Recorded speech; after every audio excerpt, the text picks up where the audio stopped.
बिस्मिल्लाहिर्रहमानिर्रहीम। अस्सलामु अलैकुम वरहमतुल्लाहि वबरकातुहू। ऑनलाइन कुरान अकेडमी की जानिब से आज मैं आपके साथ ज़िंदगी की 3 बड़ी मुश्किलात का हल जो हर नमाज के बाद आपने इंशाअल्लाह ताला करने को अपना मामूल बना लेना शेयर करूँगी और आपसे दरख्वास्त करूँगी कि आपने इस वीडियो को सदका जारिया की नियत से आगे लाजमी शेयर। सबसे पहले आप अमल देख लीजिए कि आपने क्या करना है, फिर मैं आपको वो मुश्किलात बताऊंगी जिनसे ये अमल आपको बाहर निकालेगा। हर नमाज के बाद 33 बार आपने पढ़ना है बिस्मिल्लाहिर्रहमानिर्रहीम, या अल्लाहु या हय्यु या कय्यूमु बी हक्की फसयक्फीकहुमुल्लाहु व हुवस समीउल अलीम।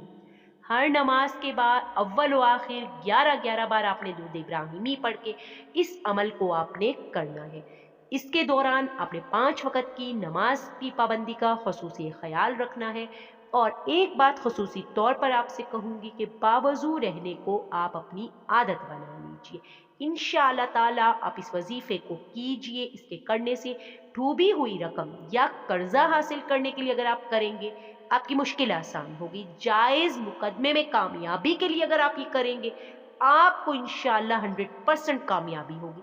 नागहानी आफात और मुसीबतों से फौरी निकलने के लिए, यानी किसी मुसीबत में मुब्तला है, कोई आफत बीमारी के तौर पर आपकी औलाद में, आप में, आपके घर में होती है, आप उसके लिए इस अमल को पूरे यकीन से कीजिए। इंशाअल्लाह ताला अल्लाह ताला मदद कोई फरमाए। बहुत बड़ी मुश्किल, मुसीबत है, कोई प्रॉब्लम है जिसे आप इमरजेंसी तौर पर निकलना चाहते हैं, लातादाद इस साबित करने को अपना मामूल बना लीजिए। चलते फिरते आप इसे पढ़िए। अल्लाह ताला के हुजूर दोनों हाथ उठाकर अपनी बड़ी से बड़ी परेशानी को आप पेश कर दीजिए। इंशाअल्लाह ताला आसान होगी। सदका जारिया की नियत से वीडियो को आप आगे शेयर लाज़मी करें।